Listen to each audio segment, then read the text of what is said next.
Dear honorable guests, dear distinguished participants, dear organizers, I'm most honored and delighted to have the opportunity to address you at the World Hemp Congress in Ljubljana that brings together so many prominent hemp experts, policymakers, civil society representatives and important actors from business world. I'm happy to see you and so many people actively involved in the development of hemp sector in Europe and also worldwide.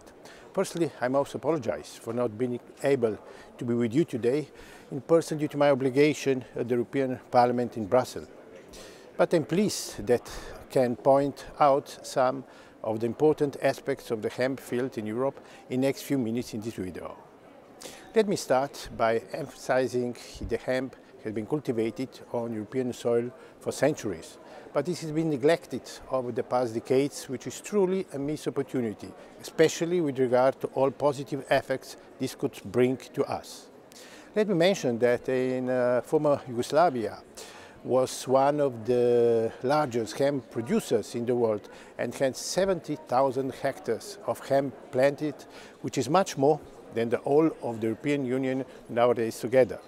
Between 1993 and 1996, the cultivation of industrial hemp was legalized in the most European Union member states. Others followed later. In 2011, the cultivation had decreased to its lowest value since 1994, but increased constantly in a few years between 2012 and 2016 to finally reach more than 33,000 hectares in 2016. Despite this increased hemp production in the last 5 years, the numbers are still far from the former glory, and the reason for this can be mainly found in the legislation, both national and European, and also the unfounded prejudice that still exists in some part of our society towards this plan. In the European Union, there is no regulation applicable directly to industrial hemp, although this is regulated indirectly by the common rules for direct support schemes for farmers under the common agricultural policy. Under the rules, areas are not entitled to direct support unless they grow hemp varieties with a THC content not exceeding 0.2%. This basically means that industrial hemp crops permitted in the European Union must have a THC level lower than 0.2%, which is well below therapeutically threshold concerning the possible psychoactive effects of the plant.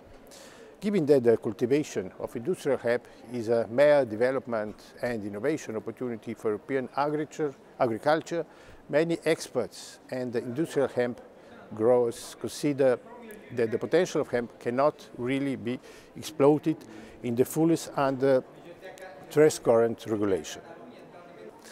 In the threshold of THC, levels was raised across the European Union, and this would provide an important incentive and make possible the production of varieties containing more THC, which are higher quality and more resistant to natural phenomena like drought and pests.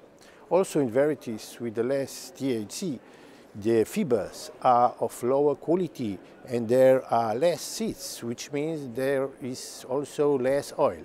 I'm particularly worried also due to the fact that Slovenian native varieties have almost completely disappeared as they exceed the THC level and cannot be produced anymore. Similar cases can be found also in other countries in Europe. For the reason mentioned, I have recently addressed 2 parliamentary questions to the European Commission, calling for the very much needed changes. My first question was, is the Commission aware of the published studies and views expressed by many experts that argue that the present European Union framework is very much limiting the cultivation and production of industrial hemp? And my second question was whether the Commission will enable subsidies also to be granted for the growing of hemp with a higher THC content, and when does it intend to propose the necessary change?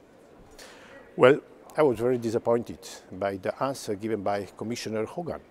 He was very clear in pointing out that the Commission does not intend to propose any legislative change to the European Union legislation to allow the production of hemp with a higher THC content to be eligible for direct payments.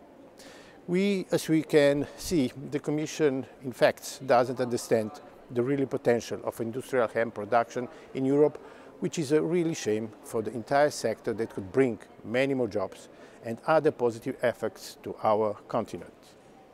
This lack of vision by the Commission is really worrying and for me actually impossible to understand.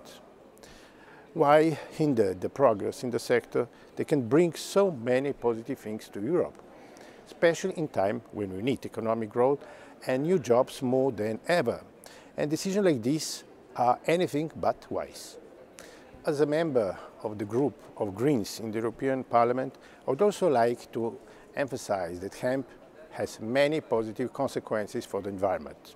This is of great importance and it's, in my opinion, not appreciated enough. Industrial hemp has many qualities that can become powerful tools for saving our planet. It's actually a renewable natural resource that can be used to manufacture thousands of different products. And when the plant is harvested, almost every part of it can be put to use. Therefore, there is virtually no waste. Hemp is also one of the most environmentally friendly options due to requirements significantly fewer pesticides and providing much larger yields per hectare when compared to other crops, such as cotton, for example. And more uses for the hemp plant are being discovered every day. What is fascinating is that the hemp is suitable for detoxification of degraded and contaminated areas and healing of the soil. A recent experiment in Bulgaria has shown that the hemp can heal even soil contaminated with the toxic zinc.